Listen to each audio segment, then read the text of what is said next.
الرحمن الرحيم مالك يوم الدين إياك نعبد وإياك نستعين اهدنا الصراط المستقيم صراط الذين أنعمت عليهم غير المغضوب عليهم بسم الله الرحمن الرحيم كلهم كفوا أحد بسم الله الرحمن الرحيم قل هو الله أحد كلهم كفوا أحد بسم الله الرحمن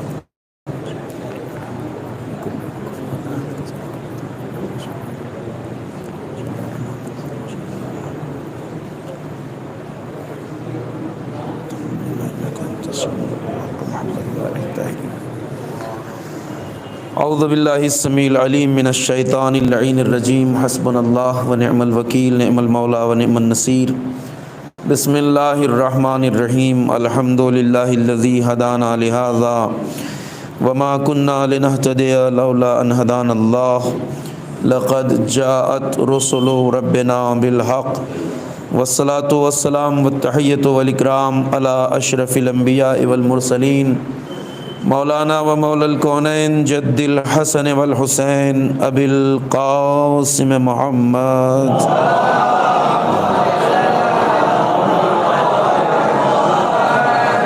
وعلى آلہ الطیبین الطاہرین المعصومین المظلومین الذین اذهب اللہ عنہم الرجس وطہرہم تطہیرا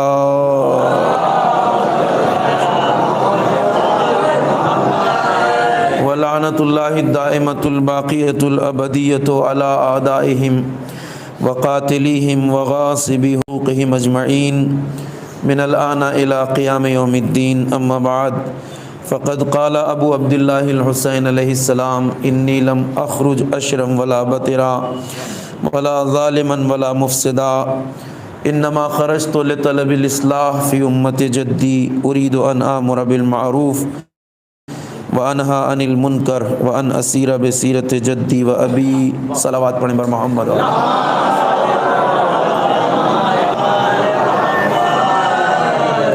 عزیزان محترم اور بزرگان گرامی قدر، یہ مجلس جو ایصال ثواب کے لیے بھی ہے، یہ ان ایام میں ہے جو ایام عزائے سید الشہداء ہیں. سلسلہ ایام عزا جاری و ساری ہے، اور ان ایام میں ہماری سب سے اہم اور بنیادی ذمہ داری یہ ہے کہ ہم فرش عزا پر زیادہ سے زیادہ مقصد سید الشہداء اور قیام کربلا کے اسباب اور اس کے وجوہات کی طرف متوجہ ہوں، اور چونکہ جتنا مقصد سے آگاہ ہوں گے اتنا ہی عزاداری سید الشہداء کا حق ادا کر سکیں گے. مظلوم کربلا سید الشہداء نے اپنے ان نورانی کلمات میں، جنہیں سرنامہ سخن قرار دیا ہے، مقصد قیام کربلا کو بیان فرمایا ہے، اور یقینی طور پر کربلا کے قیام کے جو مقاصد اور اہداف ہیں انہیں کہیں تلاش کرنے کی ضرورت نہیں ہے، کسی سے پوچھنے کی ضرورت نہیں ہے. سب سے بنیادی اور سب سے اہم ذات جو مقصد قیام کربلا کو بتانے کا حق رکھتی ہے وہ ذات خود مظلوم کربلا سید الشہداء کی ذات گرامی ہے. آپ نے فرمایا میں نہ فتنہ و فساد کے لیے نکلا ہوں اور نہ ہی شرانگیزی کے لیے نکلا ہوں، بلکہ میں اپنے نانا کی امت کی اصلاح کے لیے نکلا ہوں. اصلاح امت جد مقصد قیام سید الشہداء ہے، اور اس اصلاح کا کام سید الشہداء نے کس طرح انجام دیا؟ فرمایا جو طریقہ اصلاح ہے، جو روش اصلاح ہے، جو طرز اصلاح ہے، جو اصلاح کے لیے اصول سید الشہداء نے اختیار کیا، وہ اصول ہے امر بالمعروف اور نہیں عن المنکر. میں امر بالمعروف کرنا چاہتا ہوں، یعنی معاشرے کو، سماج کو نیکیوں کی طرف دعوت دینا چاہتا ہوں، اور معاشرے اور سماج کو برائیوں سے روکنا چاہتا ہوں. مقصد سید الشہداء، قیام سید الشہداء کا ہدف یہ ہے. یہ امر بالمعروف اور نہیں عن المنکر ایک ایسا اصول ہے، ایک ایسا واجب امر ہے جو ہمارے اوپر بھی فی زماننا ھذا آج بھی ہم میں سے ہر فرد کے اوپر اسی طرح واجب اور لازم ہے جس طرح نماز، روزہ، حج اور زکوٰۃ واجب ہے۔ فروع دین میں ایک فرع ہے امر بالمعروف اور نہی عن المنکر۔ اس اصل کی بہت اہمیت ہے، بہت بڑی اہمیت ہے، اگرچہ ہمارے سماج میں، ہمارے معاشرے میں اس کی طرف توجہ نہیں دی جاتی ہے اور اس کی اہمیت کو سمجھا نہیں جاتا ہے اور علی الظاہر سمجھایا بھی نہیں جاتا ہے۔ امر بالمعروف اور نہی عن المنکر اتنی اہم اصل اور اتنا اہم واجب امر ہے کہ جس معاشرے اور سماج میں یہ اصل مردہ ہو جاتی ہے، اس واجب کی طرف توجہ نہیں دی جاتی، اس سماج میں حسین جیسی ذات کو کربلا کا رخ کرنا پڑتا ہے، وہ سماج مردگی کی اس منزل میں پہنچ جاتا ہے۔ ایک صلوات پڑھ لیجئے بر محمد غور فرمائیے۔ جس معاشرے میں امر بالمعروف اور نہی عن المنکر کی اصل مردہ ہو جاتی ہے، معاشرہ توجہ دینا چھوڑ دیتا ہے، وہاں اتنی مردگی آ جاتی ہے، اتنی خابیدگی آ جاتی ہے سماج میں کہ ایسے سماج کو خواب غفلت سے بیدار کرنے کے لیے کربلا کے شہیدوں کے خون کے چھینٹوں کی ضرورت ہوتی ہے۔ سید الشہداء نے قیام کربلا جن حالات میں کیا اسے بیان کیا، میں امر بالمعروف اور نہی عن المنکر کرنے کے لیے نکلا ہوں۔ عموماً ہم امر بالمعروف اور نہی عن المنکر کو اتنی اہمیت نہیں دیتے، مگر کربلا کے قیام کا جو سبب ہے، جو مقصد ہے، وہ احیاء امر بالمعروف اور نہی عن المنکر ہے۔ پہلے ایک حدیث عرض کر دوں، پھر بات کو آگے بڑھاتا ہوں۔ نہج بلاغہ، نہج بلاغہ میں امیر سخن مولائے متقیان حضرت علی ابن ابی طالب علیہ السلام ارشاد فرماتے ہیں، میرے الفاظ کا قصور ہو سکتا ہے کہ بات آپ تک نہ پہنچے، مگر جو لفظ مولا نے استعمال کی ہے میں اس کی ذرا سی وضاحت کرنا چاہوں گا۔ آپ نے فرمایا کہ تمام نیکیوں میں، تمام واجبات کے درمیان، نیکیاں نماز، روزہ، حج، زکوٰۃ، ساری چیزیں، کہا تمام نیکیوں کے درمیان امر بالمعروف کی حیثیت اور منزلت ویسے ہی ہے جس طرح نسبت اس کی عظمت کی وہی ہے کہ جیسے منہ کی تری کے مقابلے میں دریاؤں اور سمندروں کی تری، یعنی یہ لفظ اور یہ تعبیر استعمال کی ہے، ایک تری انسان کے دہن میں ہوتی ہے، منہ میں، اور اس کے مقابلے میں دریا کی تری اور نمی اور تازگی۔ فرمایا کہ امر بالمعروف کی اہمیت اتنی ہے جیسے سمندروں کی تری اور واجبات جتنے بھی ہیں ان کی مثال دہن کی تری کی برابر ہے اس کے مقابلے میں۔ اتنی اہمیت جس امر کی ہے، چونکہ ہمارے خیال میں عام طور سے امر بالمعروف یعنی نیکی کی تاکید کرنا، برائی سے روکنے کا مطلب یہ ہوتا ہے کہ بھائی کوئی نماز نہیں پڑھ رہا ہے اسے نماز کے لیے کہیے، کوئی روزہ نہیں رکھ رہا ہے اسے روزے کے لیے کہیے، کوئی عبادات انجام نہیں دے رہا۔ لیکن امر بالمعروف کا دائرہ اس سے کہیں زیادہ وسیع ہے، امر بالمعروف کا دائرہ اس سے کہیں بڑا ہے۔ اگر حقیقی تصویر دیکھنا ہے اس امر بالمعروف کی تو قیام سید الشہداء سے سمجھنے کی ضرورت ہے۔ حسین ابن علی نے این موسم حج میں مکہ چھوڑا، یعنی جب ساری امت اسلام پوری دنیا اسلام سے مکہ میں جمع ہو رہی تھی کعبۃ اللہ کے نزدیک حج کرنے کے لیے، آپ جانتے ہیں سید الشہداء نے قیام کربلا کے لیے اور مکہ چھوڑنے کے لیے جس موقع کا انتخاب کیا وہ اپنے آپ میں دعوت فکر دیتا ہے۔ تمام امت اسلام مکے میں جمع ہو رہی ہے، کس کے لیے؟ حج کرنے کے لیے، اور حسین حج کا ارادہ عمرے سے تبدیل کر کے کربلا کا رخ کر رہے ہیں، کوئی پیغام حسین دینا چاہتے ہیں۔ یا ابا عبداللہ، یہ امت اسلام تمام عالم اسلام سے جو مکے میں جمع ہو رہی ہے یہ وہی کام کرنے کے لیے جمع ہوئی ہے جو آپ کے نانا نے تعلیم کیا ہے۔ حج آپ کے نانا کا بتایا ہوا واجب امر ہے۔ یا ابا عبداللہ، آپ بھی حج کر کے جائیے، مگر این موسم حج میں حسین حج کو عمرے سے تبدیل کر کے کربلا کا رخ کر کے کوئی پیغام دینا چاہتے تھے امت کو۔ اچھا، جو لوگ حج کے لیے مکہ آ رہے ہیں وہ یقینی طور پر جب حج کے لیے آئے ہیں تو حج بھی کریں گے، کعبۃ اللہ میں آئے ہیں نمازیں بھی پڑھیں گے، روزے بھی رکھیں گے، اور صفا و مروہ کے درمیان سعی بھی کریں گے، خانہ خدا کا طواف بھی کریں گے، تلاوت قرآن بھی ہوگی، قرات قرآن بھی ہوگی، سب کچھ تو ہوگا۔ یا ابا عبداللہ، پھر آپ کس کی اصلاح کے لیے نکلے؟ سوال ہے۔ جس سماج میں سب کچھ ہو رہا ہے، حج بھی، روزہ بھی، نماز بھی، طواف خانہ کعبہ بھی، تلاوت قرآن بھی، پھر آپ کس کی اصلاح کے لیے نکلے ہیں؟ سید الشہداء نے اسی اصل کی طرف ذہنوں کو متوجہ کیا۔ حسین ابن علی نے این موسم حج میں مکہ چھوڑ کر کربلا کا رخ کیا، اور یہ قیام بہت باریکی کے ساتھ حسین نے ترتیب دیا۔ ہر قدم حسین ابن علی نے بہت ہی منظم اصولوں کے تحت اٹھایا ہے۔ اب یہ سماج جو نمازیں پڑھ رہا ہے کعبے میں آ کے، حج کر رہا ہے، طواف کر رہا ہے، روزے رکھ رہا ہے، تلاوت قرآن، حسین مکہ چھوڑ کے کربلا کا رخ کر رہے ہیں۔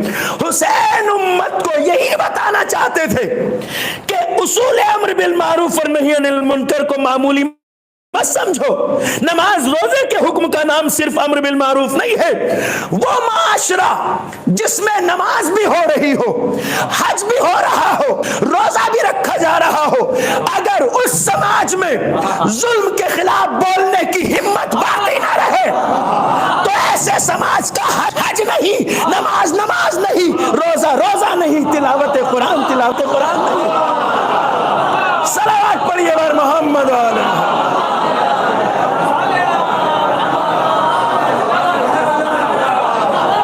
صلوات پڑھ لیجیے بر محمد و آل محمد۔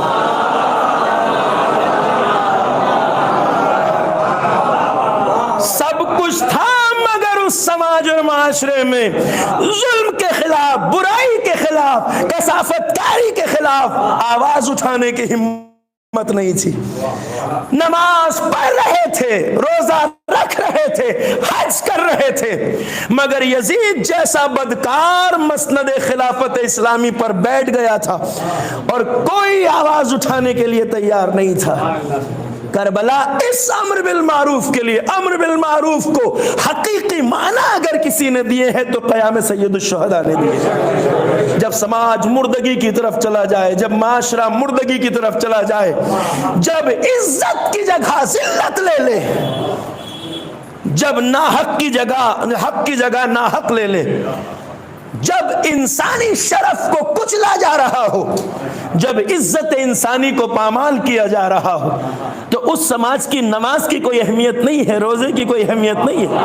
اگر تم میں ظلم کے خلاف آواز اٹھانے کی جرت نہیں ہے، ہمت نہیں ہے، باطل کے خلاف۔ حسین ابن علی مدینہ چھوڑ کے مکہ آئے تھے، کئی مہینے حسین کو مکہ میں گزر گئے تھے، مگر امت میں کوئی تحرک، کوئی بیداری نہیں ہو رہی تھی۔ حسین ابن علی بیدار کرنا چاہتے تھے اس امت کو، اور یہ سماج مردگی کی چادر اوڑھ کے سو گیا تھا، اس لیے کہ نماز ہو یا روزہ، حج ہو یا زکوٰۃ، چاہے طواف خانہ خدا ہو، جو بھی چیز اللہ نے رکھی ہے بنام عبادت، اس کا جو مقصد ہے اسے امت بھول چکی تھی۔ مقصد کیا ہے؟ نماز، روزہ، حج، زکوٰۃ کا مقصد کیا ہے؟ تلاوت قرآن کا مقصد کیا ہے؟ دیکھیے، اللہ نے ہر انسان کو عزت دے کے خلق کیا ہے۔ انسان کوئی بھی ہو، کسی بھی مسلک، کسی بھی فرقے، کسی بھی دھرم کا ہو، اللہ نے اسے ایک عزت دے کے پیدا کیا ہے۔ اور پہلا مطالبہ اللہ کا انسان سے یہ ہے، جسے اس نے پیدا کیا ہے، خلق کیا ہے، کہ وہ اپنی عزت نفس کو پامال نہ ہونے دے۔ کوئی بھی ہو، کوئی بھی انسان روئے زمین پر، پہلا کام اس کا یہ ہے کہ وہ اپنی عزت نفس کو پامال نہ ہونے دے۔ عبادتوں کا مقصد بھی عزت اور شرف حاصل کرنا ہے۔ دیکھیے، ایک اصولی بات آپ سے کہتا ہوں اور بڑے آسان لفظوں کا انتخاب کرتا ہوں، بات پہنچ جائے گی ذہنوں تک۔ وہ یہ ہے کہ جو ہمیں عبادت کا حکم دیا گیا ہے بندگی کا، اگر ہم عبادت انجام دیں، نماز، روزہ، حج و زکوٰۃ، تلاوت قرآن، تو ذرا سا سوچ کے بتائیے کہ اس میں کس کا فائدہ ہے؟ کیا اللہ کا کوئی فائدہ ہے؟ نہیں صاحب. ہمارے نمازوں، سجدوں اور روزوں کی اللہ کو ضرورت نہیں ہے. چونکہ ہمارے بچوں کو بھی یہ اصول مکتب میں بتا دیا جاتا ہے کہ اللہ کو ضرورت نہیں ہے نمازوں، ہمارے سجدوں، نمازوں، روزوں کی. یہ تھوڑی کہ اللہ اگر کچھ لوگ نماز پڑھ لیں، بندگی کر لیں، اس کے آگے سر جھکا دیں تو اللہ کی شان میں، عظمت میں، کبریائی میں کوئی اضافہ ہو جائے گا. نہیں صاحب، اللہ تو پہلے سے عزت مطلقہ کا مالک ہے، وہ شان مطلقہ کا مالک ہے. ہمارے نمازیں، سجدے اس کی شان تھوڑی بڑھاتی ہیں. اگر روئے زمین پہ رہنے والے سارے انسان مل کر اللہ اللہ کرنے لگے، صلوات پڑھیے بر محمد و آل محمد.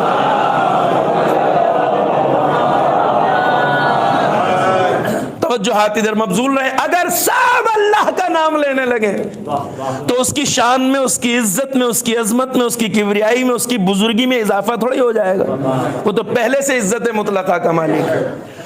اور روئے زمین کے سارے انسان اللہ کے نافرمان ہو جائیں، زمین پر اللہ کا ایک بھی سپورٹر، طرفدار، نام لینے والا نہ رہے، تو کیا اللہ کی قدرت میں، شان میں، عظمت میں، عزت میں، کبریائی میں کوئی کمی آ جائے گی؟ نہیں صاحب. ہماری عبادت اس کی شان میں اضافہ نہیں کرتی اور ہماری نافرمانی اس کا کچھ بگاڑتی نہیں ہے.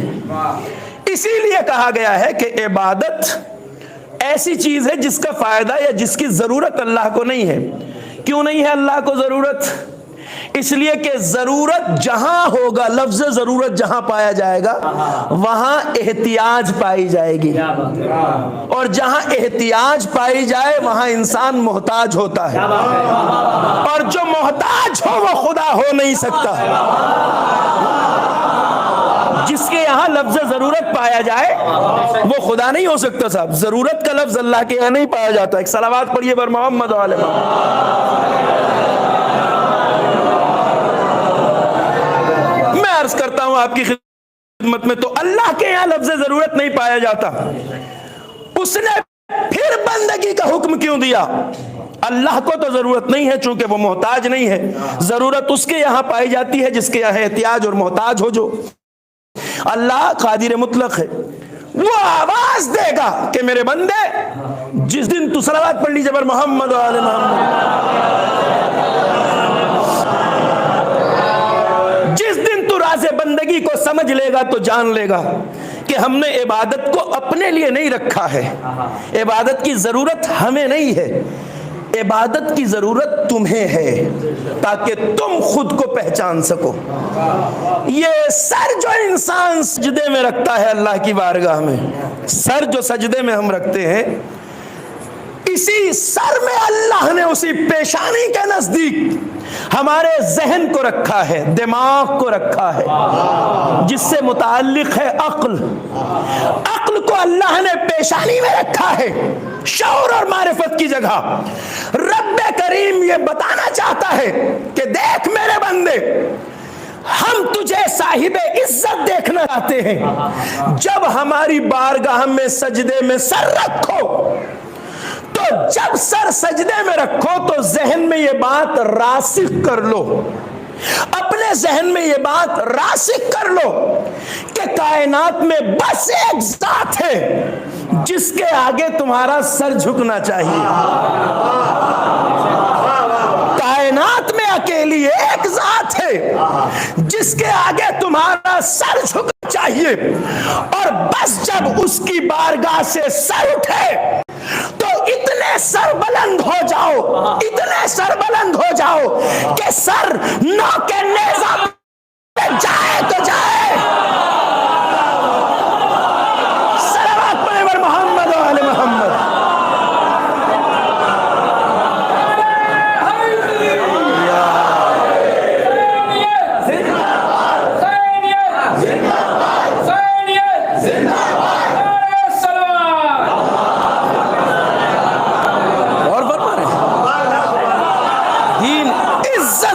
چاہتا ہے، دین سربلند بلندی دینا چاہتا ہے، دین وقار دینا چاہتا ہے، دین بلندی دینا چاہتا ہے کہ ہماری بارگاہ سے جب تمہارا سر اٹھے تو ذہن میں یہ بات راسخ ہو جائے کہ کائنات میں بس ایک ذات ہے جس کے آگے تمہارا سر جھکنا چاہیے۔ یہاں سے سر اٹھے تو نوکے نیزہ پہ جائے تو جائے مگر کسی ظالم کے آگے جھکتا نظر نہ آئے، کسی ظالم کے آگے۔ عبادت عزت دینے کے صلوات پڑھیے بر محمد آل محمد۔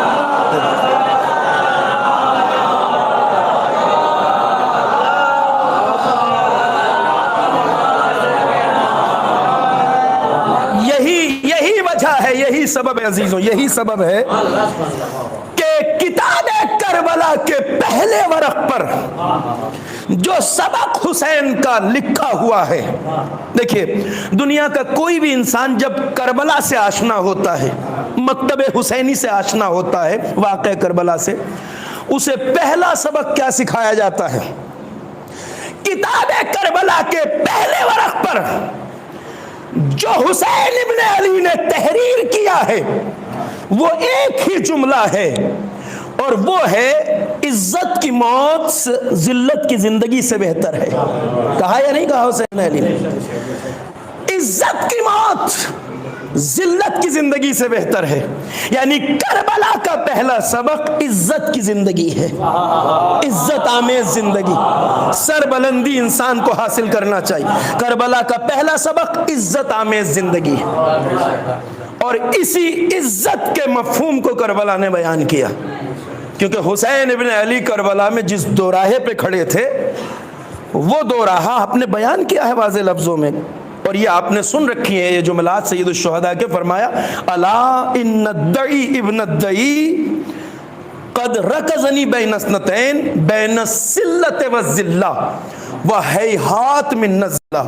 حسین ابن علی نے صحرائے کربلا میں دشمنوں کے نرغے میں گھرے ہوئے حسین نے ایک جملہ ارشاد فرمایا اور بتایا، اور یہ کہا کہ دیکھیں ایک نعرہ جو اس کلمے کے آخر میں آتا ہے ہیہات من الذلہ، یہ ہماری مجلسوں میں بھی لگتا ہے۔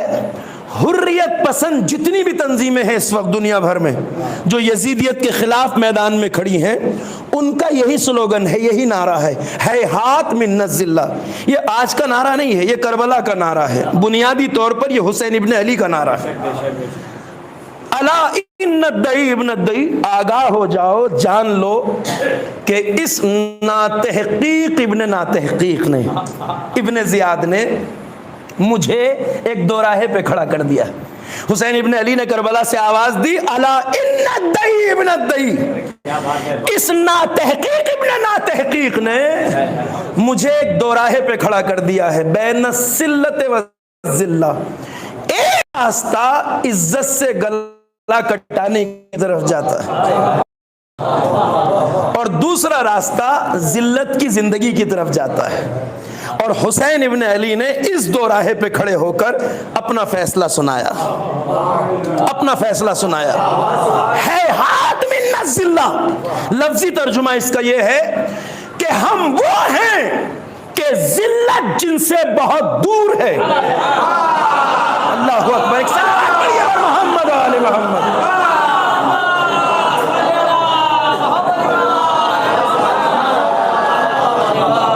حسین ابن علی فرما رہے ہیں ہیہات من الذلہ، ذلت ہم سے بہت دور ہے، وہ گودیاں جن میں ہم پالے گئے ہیں، وہ آغوش جس میں ہمیں تربیت کیا گیا ہے، وہ چھاتیاں جن سے ہمیں دودھ پلایا گیا ہے، وہ ہمیں اس بات کی اجازت نہیں دیتے کہ ہم ذلت برداشت کریں۔ صلوات پڑھیے بر محمد آل محمد۔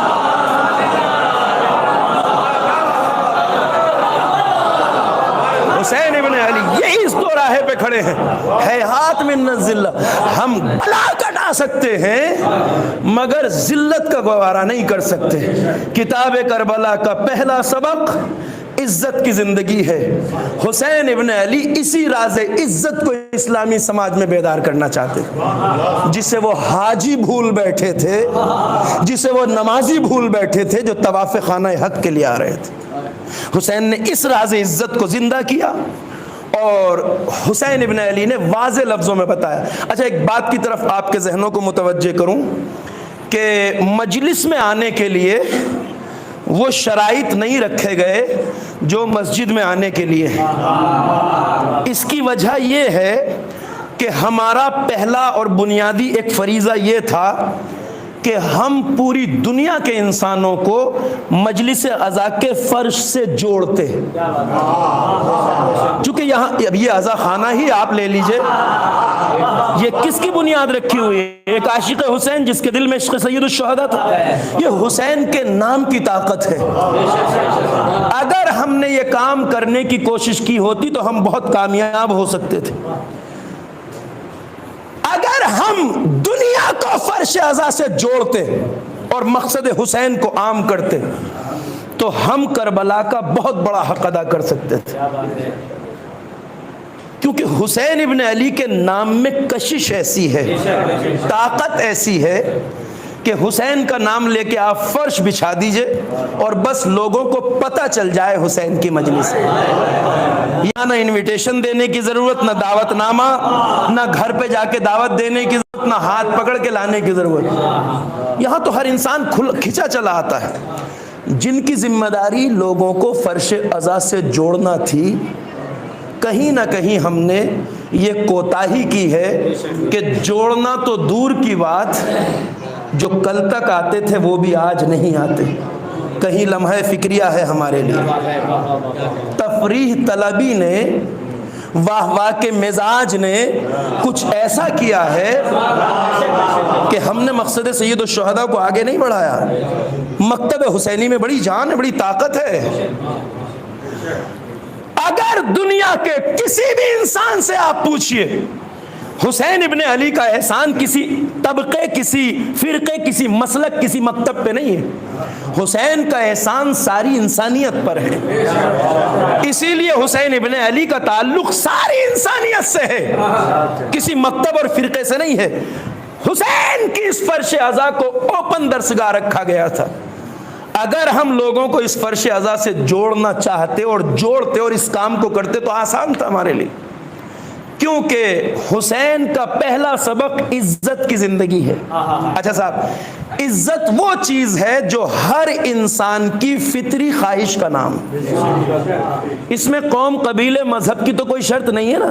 ایسا تھوڑا ہی کہ صاحب ایک مسلمان ہی کو عزت چاہیے، کسی بھی مذہب کا آدمی ہو، کسی بھی دھرم کا ہو، کسی بھی ریلیجن سے تعلق رکھتا ہو، عزت کی زندگی چاہتا ہے۔ آپ بازار میں نکلیے، روڈ پر کسی بھی انسان کا ہاتھ پکڑ کے روک کے پوچھئے، سماج میں عزت سے جینا چاہتے ہو یا ذلت سے؟ تو جواب کیا ہوگا؟ آپ جانتے ہیں جواب اس کا یہی ہوگا، میں ذلیل ہو کے کیوں جیوں، میں عزت سے جینا چاہتا ہوں۔ عزت ہر انسان کی فطری خواہش اور فطری ضرورت کا نام ہے، اور یہ راز عزت وہ ہے جو کسی قوم، قبیلے سے منسوب نہیں ہے، وابستہ نہیں ہے۔ ہر انسان عزت کی زندگی جینا چاہتا ہے، حتیٰ کہ وہ انسان بھی عزت کا خواہاں ہوتا ہے جو عزت والا کام نہیں کرتا، جو عزت والا کام نہیں کرتا۔ مثلا آپ دیکھتے ہیں کہ علاقے میں کوئی بدماش ہے جس کی دھاک ہے بازار پر، ہفتہ وصولی بھی کرتا ہے، بھائی گیری، ممبئی زبان میں بھائی گیری کرتا ہے، کام عزت والا نہیں کر رہا ہے، مگر جب 8-10 لوگوں کے ساتھ بازار سے گزرتا ہے تو دکاندار، ریڑھی والے، غریب سب اسے، ارے جسے سب سلام کر رہے ہو کہ یہ عزت نہیں ہے؟ بہت سے لوگوں کے خیال میں یہ عزت ہے، مگر حسین کی نظر میں عزت نہیں، حسین کی نظر میں عزت نہیں، اسے حسین ذلت کی زندگی قرار دے رہے ہیں۔ ہمارے معاشرے اور سماج میں بہت سے ایسے لوگ پائے جاتے ہیں کہ سارے معاملات میں جن کا یہی کہنا ہوتا ہے، بھیا ہم تو نہ ان کی طرف ہیں نہ ان کی طرف ہیں، نہ انہیں غلط کہتے نہ انہیں غلط کہتے، ہماری تو ان سے بھی بڑھیا سلام دعا ہے، ان سے بھی بڑھیا سلام دعا ہے، ہماری بڑی عزت ہے سماج میں۔ لعنت ایسی عزت پر، حسینیت اسے عزت نہیں مانتی۔ کہتے ہیں نا کہ ہماری تو بڑی عزت ہے، ہماری نہ ان سے بگڑی ہوئی نہ ان سے بگڑی ہوئی. کربلا اسے عزت نہیں مانتی. کربلا یہ کہتی ہے کہ اس طرح نہ جیو کہ اچھوں سے بھی اچھے رہو، بروں سے بھی اچھے رہو. تمہارا وجود جس سماج میں ہے وہ اچھوں کے لیے قوت کا باعث ہو، اور تمہارا وجود ظلم کے خلاف اور وقت کے یزیدوں کے خلاف ایک مصیبت بن جائے. تم چیلنج بن جاؤ دشمن کے لیے، تم بدکاری کے خلاف چیلنج بن جاؤ. اسی وجہ سے جس سماج اور معاشرے میں ایک بھی سچا حسین والا رہتا ہے وہاں یزیدیت چین کی نیند نہیں سو پاتی ہے. صلوات پڑھیے بر محمد و آل محمد.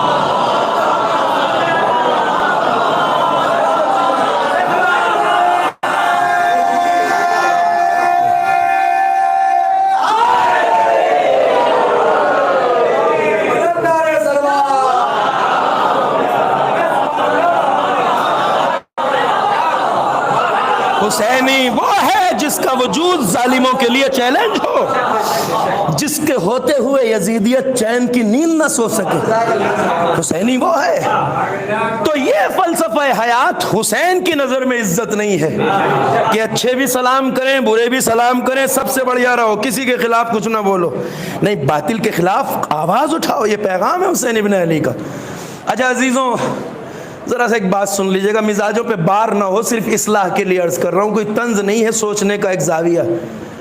واللہ جس دوراہے پہ حسین کھڑے تھے نا کربلا میں، اس دوراہے پہ ہم بھی کبھی نہ کبھی کھڑے ہوتے ہیں.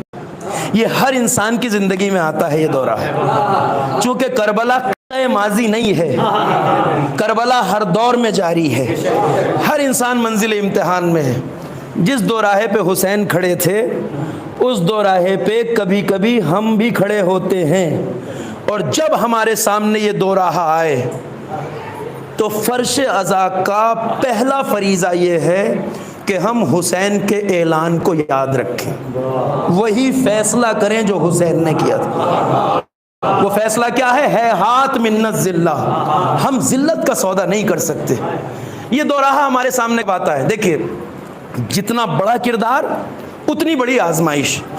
ہمارے سامنے شاید وہ والی منزل نہ ہو کہ ایک طرف گلا کٹانا ہے ایک طرف بیعت کر کے جینا ہے. ہمارے سامنے ہمارے کردار کی مناسبت سے آزمائش آتی ہے، وہ والی نہیں آئے گی شاید، چونکہ ہم اس لائق نہیں ہیں شاید. ہمارے سامنے یہ دوراہا کب آتا ہے صاحب؟ یہ دوراہا ہمارے سامنے تب آتا ہے جہاں ایک عزت کا راستہ ہوتا ہے ایک ذلت کا. یہ تب آتا ہے جب ہم معاشرے میں سماج میں ہیں اور ہماری موجودگی میں ہمارے سامنے کسی غریب کا حق مارا جا رہا ہے،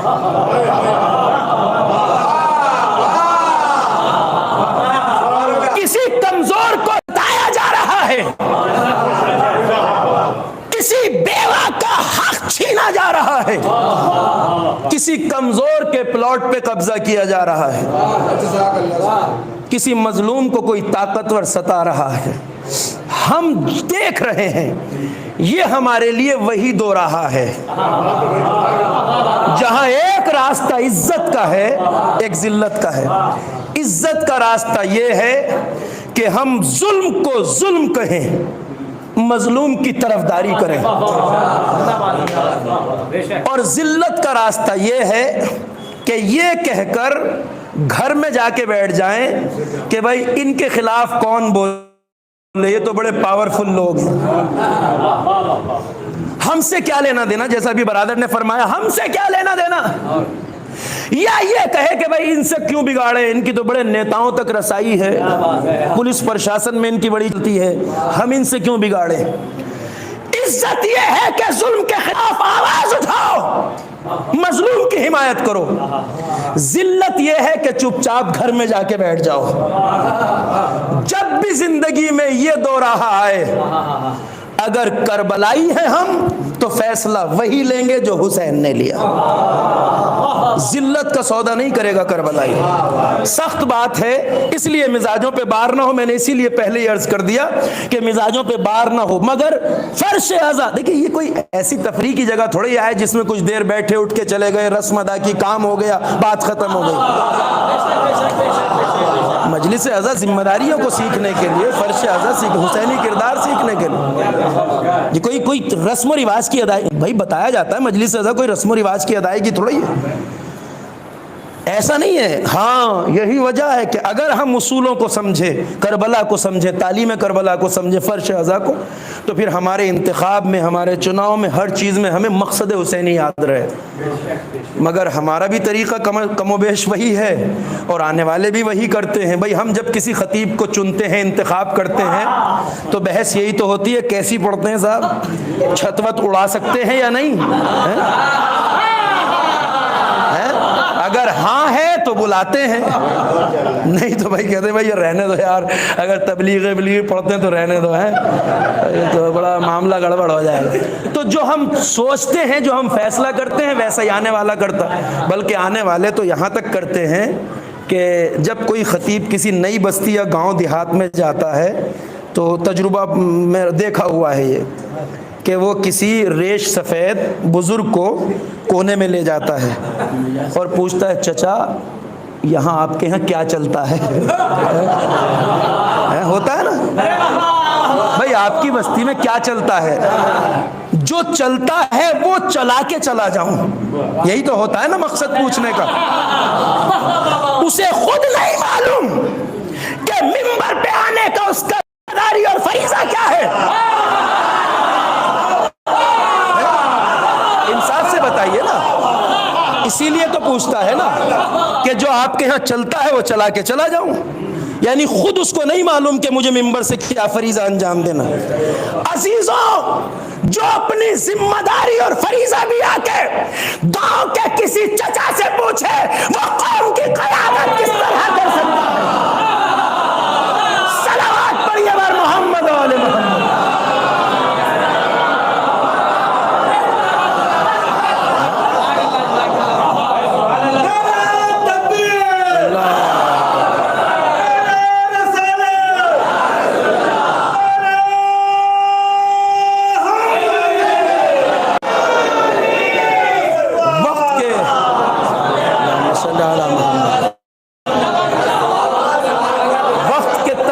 سمجھنا ضروری ہے, منبر کے فرائض کو سمجھنا ضروری ہے.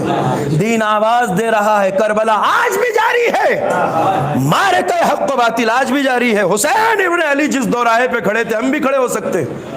اگر کربلا سے سبق سیکھا ہوگا تو فیصلہ وہی لیں گے جو حسین ابن علی نے لیا. واللہ کربلا کوئی ایسی جنگ یا ایسا معرکہ, ایسا ٹکراؤ نہیں ہے صاحب جو خود کربلا میں شروع ہوا ہو. نہیں, کربلا تو ایک ازلی اور ابدی معرکہ ہے.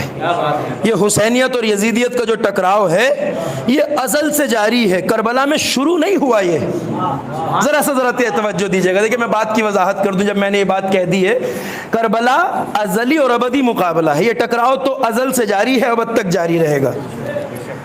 علامہ اقبال, حضور عالم صاحب, ایک علامہ اقبال کا شعر ہے, آپ بزرگوں نے ضرور سنا ہوگا, نوجوانوں کے لیے شاید نیا ہو. علامہ اقبال کا ایک شعر ہے کہ ستیزہ کار رہا ہے ازل سے تا امروز. یہ ٹکراؤ, یہ مقابلہ ازل سے آج تک جاری ہے, آج تک فی زماننا ھذا. علامہ اقبال کہتے ہیں آج تک جاری ہے یہ مقابلہ, یہ ٹکراؤ ازل سے جاری ہے اور ابھی تک جاری ہے. کون سا؟ چراغ مصطفی سے شرار بولہبی. یہ جو ٹکراؤ ہے چراغ مصطفی سے شرار بولہبی کا, علامہ فرماتے ہیں یہ ازل سے جاری ہے, ابد تک جاری رہے گا, تا ابد رہے گا یہ ٹکراؤ. یہ شروع کہاں سے ہوتا ہے؟ یہ ٹکراؤ شروع ہوتا ہے اس دن سے جب پیکر آدم میں روح پھونکی جاتی ہے اور ملائکہ کو حکم دیا جاتا ہے کہ آدم کو سجدہ کرو. اسی ملائکہ کی صف میں ایک ابلیس نام کا تھا. ٹکراؤ وہاں سے شروع ہوتا. آدم ٹکرایا ابلیس سے شیطان ہو گیا.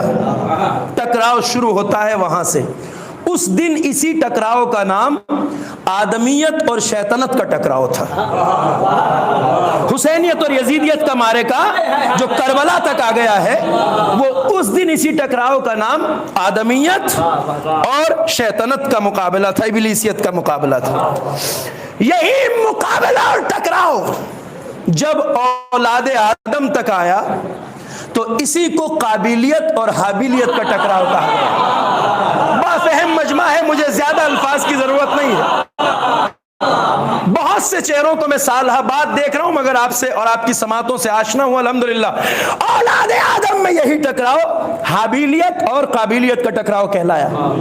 تاریخ آگے بڑھی, ابراہیم کے دور میں اسی ٹکراؤ کا نام ابراہیمیت اور نمرودیت پڑا. ٹکراؤ چل رہا ہے, ٹکراؤ جاری ہے. اسی مقابلے کا نام ابراہیمیت اور نمرودیت ہوا. اسی مقابلے اور ٹکراؤ کا نام ابراہیم کے دور میں نمرودی, موسیٰ کے دور میں آیا یہی. اسی ٹکراؤ کا نام موسویت اور فرعونیت پڑا. یہی ٹکراؤ ہے کرداروں کا. اس دن موسویت اور فرعونیت کا ٹکراؤ تھا. پیغمبر کے زمانے تک آیا. اسی ٹکراؤ کا نام چراغ مصطفی اور شرار ابو لہبی تھا جو علامہ کے لفظوں میں. کربلا تک آتے آتے اسی ٹکراؤ کا نام حسینیت اور یزیدیت کا ٹکراؤ. ٹکراؤ ازل سے جاری ہے, ابد تک جاری رہے گا. کربلا میں آ کے اسی ٹکراؤ اسی مقابلے کا نام حسینیت اور یزیدیت کا مقابلہ کہلایا. مگر کربلا چونکہ حق و باطل کا وہ بڑا مقابلہ اور معرکہ ہے کہ کربلا سے پہلے کرداروں کے ساتھ نام بدلتا رہا مقابلے کا. مگر یاد رکھیے اب کربلا کے بعد قیامت تک یہ ٹکراؤ انہیں دو نام سے چلے گا. اب نام نہیں بدلے گا. قیامت تک اس مقابلے کا نام حسینیت اور یزیدیت کا مقابلہ رہے گا. صلوات پڑھے بر محمد و آل محمد.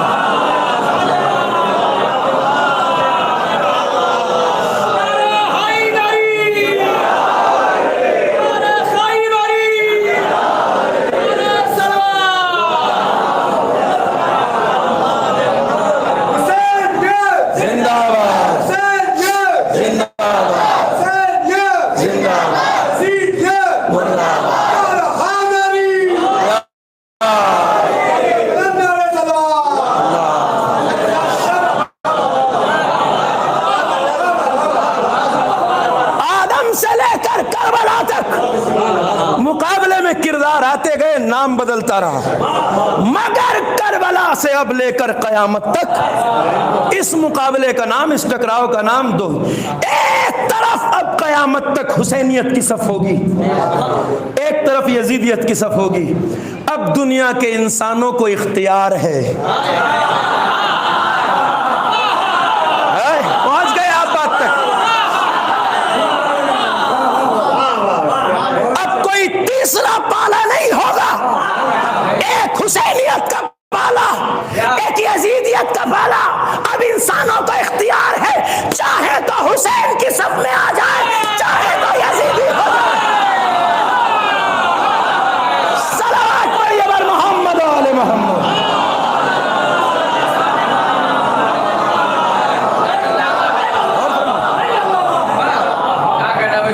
اور یہ ٹکراؤ اور مقابلہ اسی قوت کے ساتھ, اسی طاقت کے ساتھ آج بھی جاری و ساری ہے. مقابلہ آج بھی جاری ہے. کربلا مظلومیت کی داستان ہے.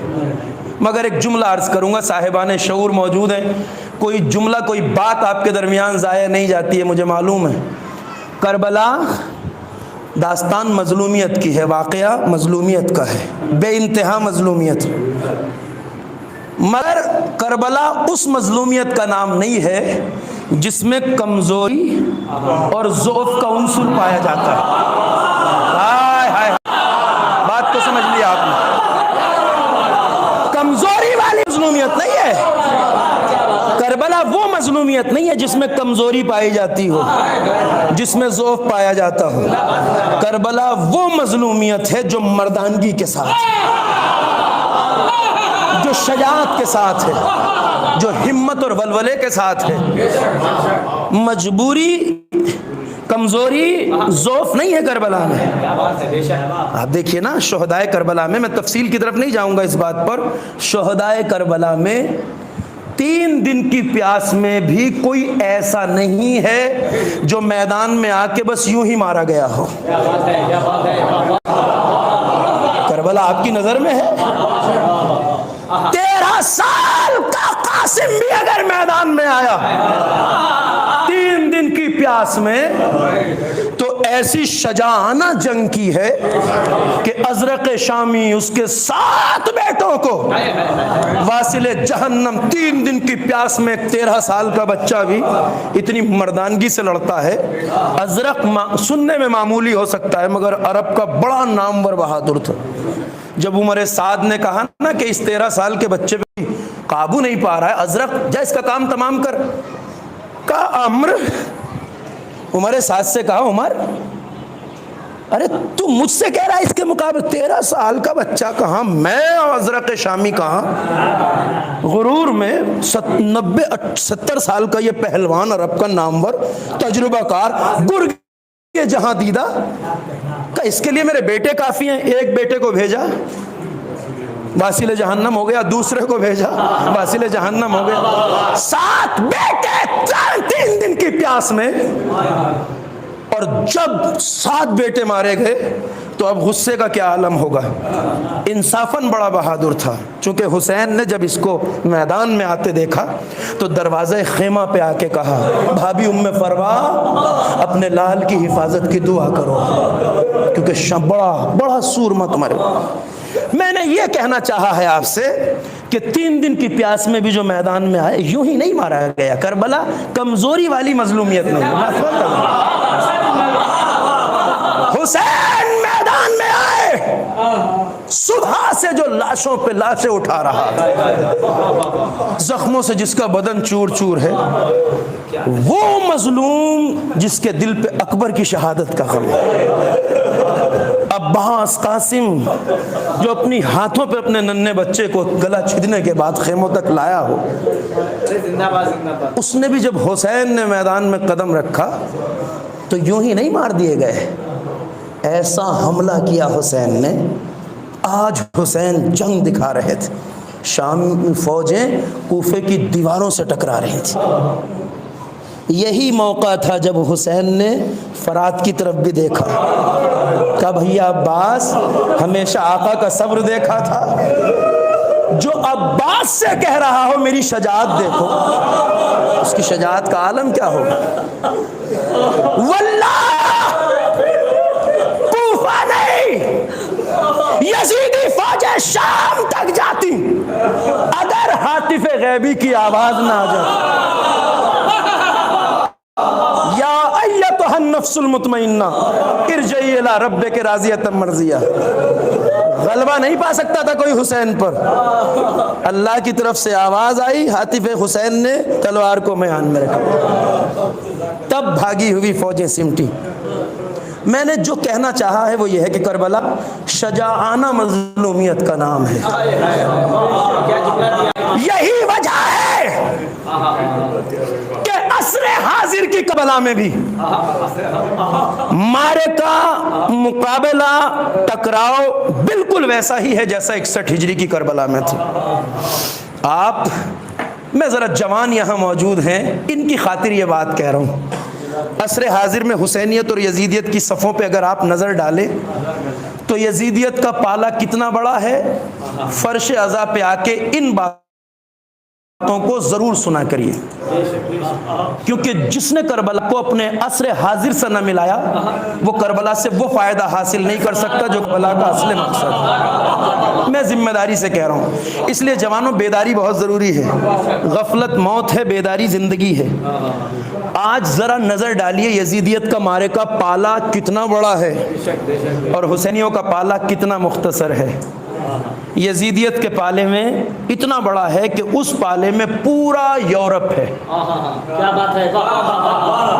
یزیدیت کے پالے میں پورا امریکہ ہے، امریکہ، یورپ اور یہ سارے عرب کے بدو غلام ممالک، سارے حکمراں اسی پالے میں ہے نا بھائی۔ امریکہ، یورپ اور عرب کے یہ سارے بدو حاکم سب اسی پالے میں ہے نا۔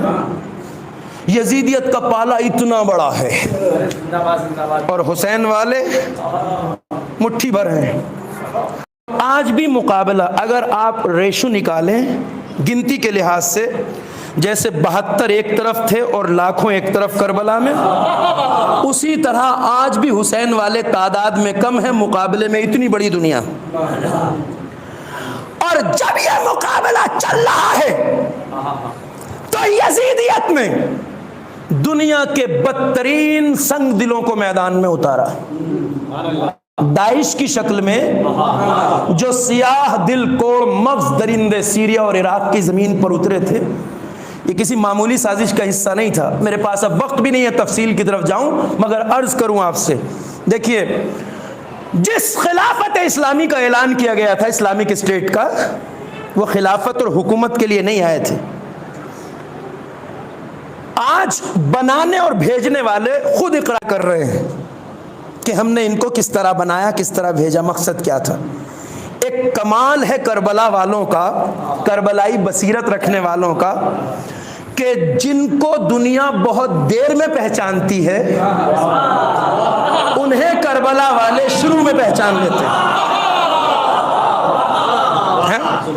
جب اس نام نہاد خلافت نے قدم رکھے تھے، ہم نے تب ہی کہہ دیا تھا کہ یہ دشمن کے اعلی کار ہیں، اسلامی چہرے ہیں، اسلامی نام ہیں، اور اب وہ خود اقرار کر رہے ہیں۔ ہیلری کلنٹن جو اوباما کے دور کی فورن منسٹر ہے، امریکہ کی وزیر خارجہ، اس نے کھل کے اپنی کتاب دا ہارڈ چوائسز میں اس کو لکھا ہے اب کہ داعش کو بنانے کے لیے میں نے ایز اے وزیر خارجہ امریکہ کی فورن منسٹر 120 ملکوں کا سفر کیا ہے، پوری دنیا سے درندے جمع کیے گئے تھے، سعودی جیلوں سے قاتلوں، زانیوں، لٹیروں، ڈاکوؤں کو یہ کہہ کے چھوڑ دیا گیا تھا جنہیں سزائے موت سنائی جا چکی تھی۔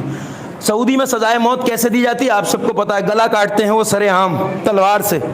جنہیں سزائے موت سنائی جا چکی تھی، لٹیروں کو، زانیوں کو، ڈاکوؤں کو، قاتلوں کو، یہ کہہ کے سزا معاف کر کے جیلوں سے چھوڑ دیا گیا تھا کہ شرط یہ ہے کہ یہاں سے جا کے سیریا اور عراق میں داعش کا ساتھ دو۔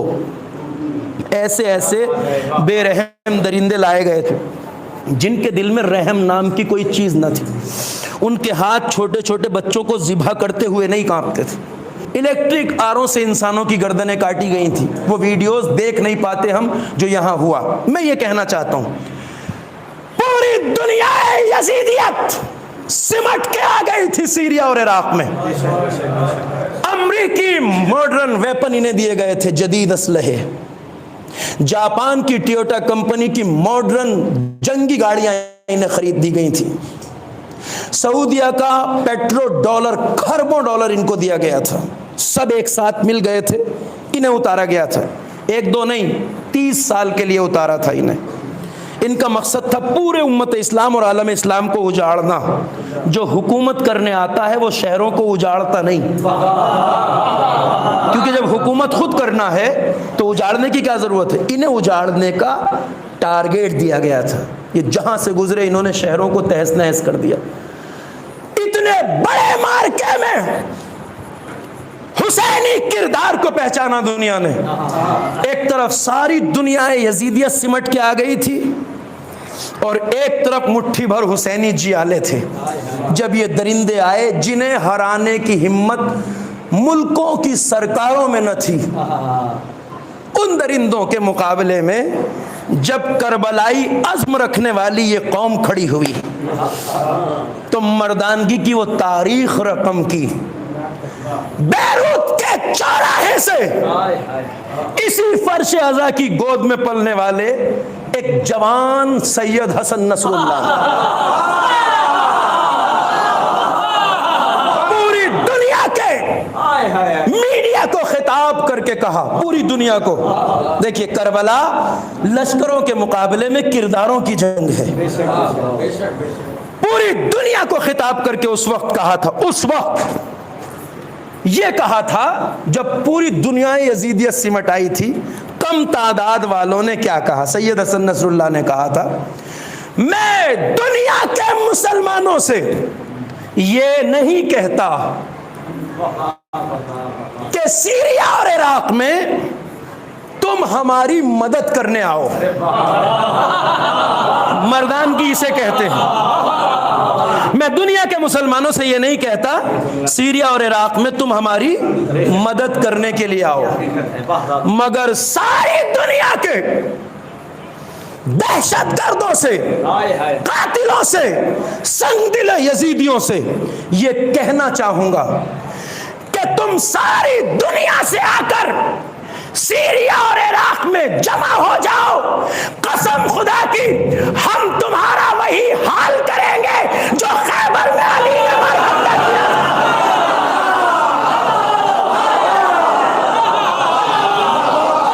صلوات پڑھیں محمد و آل محمد.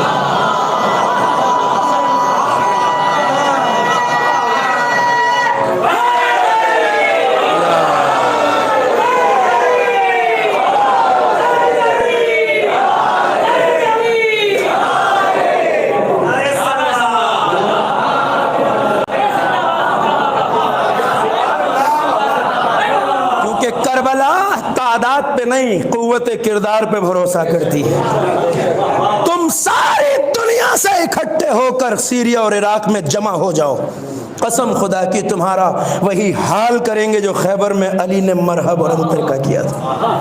اور یہ صرف لفظی نہیں ہے, واللہ جو کہا وہ کر کے دکھایا, جو کہا وہ کر کے دکھایا. ہوا جنہیں 30 سال کے لیے اتارا گیا تھا, آج وہ سب کربلا کی یزیدیت کی طرح آج بھی تاریخ کے کوڑے دان میں توڑ مروڑ کر ردی کے کاغذ کی طرح پھینک دیے گئے.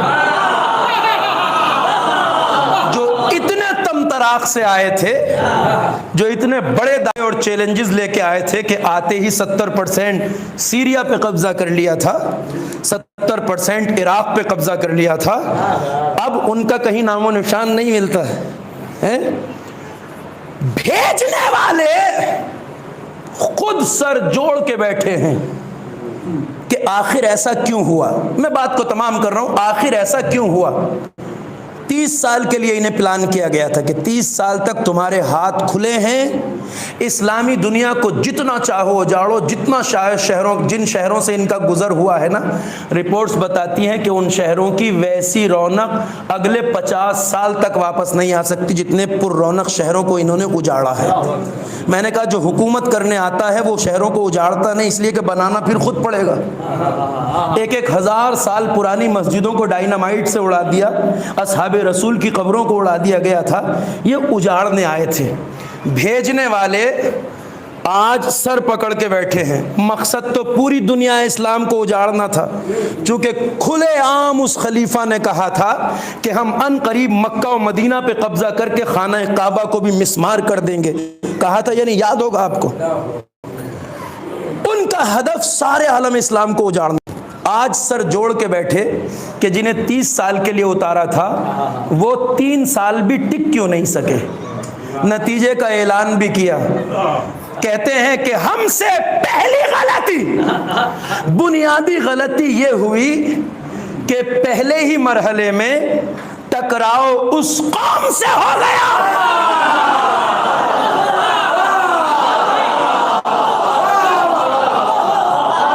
ان کے منصوبے میں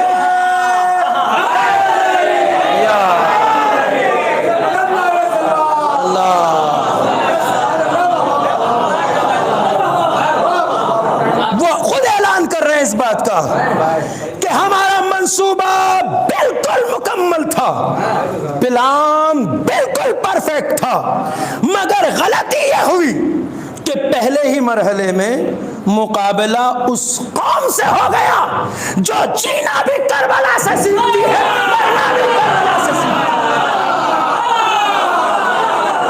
صلوات پڑھیے بر محمد و آل محمد۔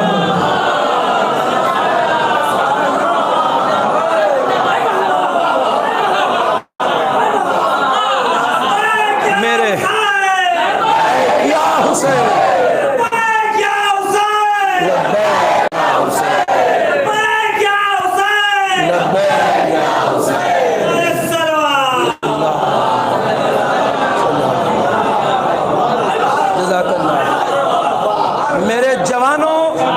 اور بزرگوں، واللہ واللہ کربلا آج بھی جاری ہے اور ہمیں اس میں اپنا کردار ادا کرنا ہے۔ کس طرح کرنا ہے یہ ہمیں طے کرنا۔ کم سے کم ذمہ داری ہماری یہ ہے کہ مجلس اعضاء، فرش اعضاء، ذکر سید الشہداء کے مقصد کو فراموش نہ ہونے دیا جائے، چونکہ دشمن یہ راز بتا چکا ہے، اب مجھے دہرانے کی ضرورت نہیں ہے آپ کے سامنے۔ CIA میں جو اسپیشل سیل قائم کیا گیا تھا کہ یہ پتہ لگاؤ کہ ہم ساری امت اسلام کو اپنے اشاروں پہ نچاتے ہیں، اپنی سازشوں کا شکار کرتے ہیں، جہاں چاہتے ہیں ان کو غلامی کی طرف لے آتے ہیں، جہاں چاہتے ہیں جھکا لیتے ہیں۔ تنہا یہ قوم ہماری چالوں، ہماری سازشوں، ہماری شیطنتوں کا شکار کیوں نہیں ہوتی؟ پتہ لگاؤ راز کیا ہے۔ پہلا ڈائریکٹر اس سیل کا بنایا گیا تھا مائیکل برانڈ کو، $10 بلین اس کے لیے بجٹ دیا گیا تھا، بعد میں اسے عہدے سے ہٹا دیا تو اس نے یہ رپورٹ لیک کر دی۔ مائیکل برانڈ کہتا ہے کہ ہم نے پوری دنیا شیعت میں پھیل کر شیعت کی طاقت کا، شیعت کی عظمت کا، یہ سازشوں کا شکار کیوں نہیں ہوتے، یہ احمق کیوں نہیں بنائے جا سکتے، انہیں جھکایا کیوں نہیں جا سکتا۔ اس طاقت کے راز کو جب ہم نے تلاش کیا تو ہم 2 نتیجوں پہ پہنچے۔ دیکھیے، جب کسی بھی ملک پہ اٹیک کرنا ہوتا ہے، کسی ملک کو، جنگوں میں ہمیشہ یہ ہوتا ہے، آپ دیکھتے ہیں نا، جنگوں سے پہلے جاسوس مخبری کرتے ہیں، جاسوسی کرتے ہیں۔ ایک ملک کے پہلے پاور پلانٹس کا پتہ لگایا ہے، طاقت کے مراکز کہاں ہیں، اسلحے کے ڈیپو چھاونیاں کہاں ہیں، بجلی کے پلانٹ کہاں ہیں، پاور پلانٹ کہاں ہیں، اور یہ چیزیں ان کے لاشوں کو میدان سے آتے ہوئے دیکھنا۔ عباس جیسا سورما دیکھ رہا ہو، گود کے پالوں کے لاشیں آ رہے ہیں، مگر جب جب آقا کے پاس آتے ہیں مولا کہتے بھئی عباس تمہیں جانے کی اجازت کیسے ہے؟ سر جھکا کے واپس آ جاتے، مگر نہ جوش میں چلے جاتے، میرے قاسم کو مار دیا آقا۔ مگر کربلا اطاعت کا نام ہے، منزل کتنی بھی سخت ہو، نگاہ امام اور نائب امام کی طرف رہنی چاہیے۔ یہ میری گفتگو کا آخری پیغام ہے۔ کربلا والوں نے صبر کیا، قربانیاں دی، اور ایسی قربانیاں جس کی مثال نہیں ملتی۔ کیسی کیسی شہادتیں ہوئی کربلا میں۔ حسین ابن علی کو جب ہاتف غیبی کی آواز آ گئی، یا ایتھا النفس المطمئنہ، حسین نے تلوار کو نیام میں رکھ لیا اور اب وہ بھاگا ہوا بزدل لشکر سمٹ آیا۔ کسی نے پتھر مارے، کسی نے نیزے، کسی نے خنجر، اتنی بڑی قربانی حسین نے دی، مگر اس مجمع کے سامنے، ان معتبر سماعتوں کے سامنے ایک بات کہنا چاہتا ہوں عزیزوں۔ انسان کا مقصد کی راہ میں اپنی جان قربان کر دینا بھی بہت بڑی قربانی ہے، بہت بڑی قربانی۔ گلا کٹا دینا، اپنی جان قربان کر دینا بہت بڑی قربانی۔ مگر آپ سے میں یہ کہنا چاہتا ہوں کہ اپنی جان دینے سے بھی بڑی ایک قربانی ہے غیرت داروں کے لیے۔ وہ قربانی کون سی ہے عزاداروں؟ اپنا گلا کٹانا بہت بڑی قربانی، مگر غیرت دار کے لیے اس سے بھی بڑی ایک قربانی ہے، وہ ہے ماں اور بہنوں کا بازاروں میں ننگے سر جانا، برہنہ سر، اپنی ماں اور بہنوں اور مخدرات کا بازار شام و کوفہ میں جانا، یہ بڑی قربانی ہے۔ آپ کہیں گے یہ بڑی کیسے ہو سکتی ہے؟ ہاں آپ بھی اندازہ لگائیں، غیرت دار مرنا گوارا کر لیتا مگر اپنی مخدرات کی بے حرمتی برداشت نہیں کر سکتا۔ سرے بازار کوئی انگلی اٹھا دے یہ گوارا نہیں کر سکتا۔ غیرت دار کے لیے وہ قربانی بہت بڑی۔ حسین تو کربلا میں گلا کٹا کے سو گئے، مگر کوئی سید سجاد کے دل سے پوچھے جو بیڑیوں اور ہتکڑیوں میں اسیر شام و کوفہ کے بازاروں سے گزرا۔ بات تشنہ تکمیل نہ رہ جائے اس لیے آپ سے کہہ رہا ہوں، اپنی مخدرات کی بیردائی اپنی جان دینے سے بڑی قربانی ہے۔ اس لیے یاد کیجئے، ایک دن نانا نے اپنے لال کو قریب بٹھایا اور کہا بیٹا حسین میرے لال، ایک دن میرا دین بچانے کے لیے تمہیں اپنا گلا دینا ہوگا۔ تو سن رکھا ہے آپ نے، بلا تعمل، بلا رکے، بلا تردد، بے ساختہ حسین نے جواب دیا نانا اگر آپ کے دین کو میرے گلے کی ضرورت ہے میں اپنا گلا دے دوں گا۔ کہا تھا، کہا بیٹا 18 سال کا جوان بیٹا علی اکبر، بلا رکے بلا تعمل حسین نے جواب دیا نانا دے دوں گا۔ کہا 32 سال کا بھیا عباس، بے ساختہ کہا نانا دے دوں گا۔ کہا 13 سال کا گل بدن بھتیجا قاسم، کہا نانا دے دوں گا۔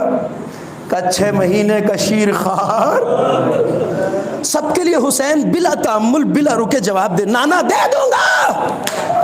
مگر اب جب نانا نے کہا بیٹا زینب ام کلثوم کی میری دائی،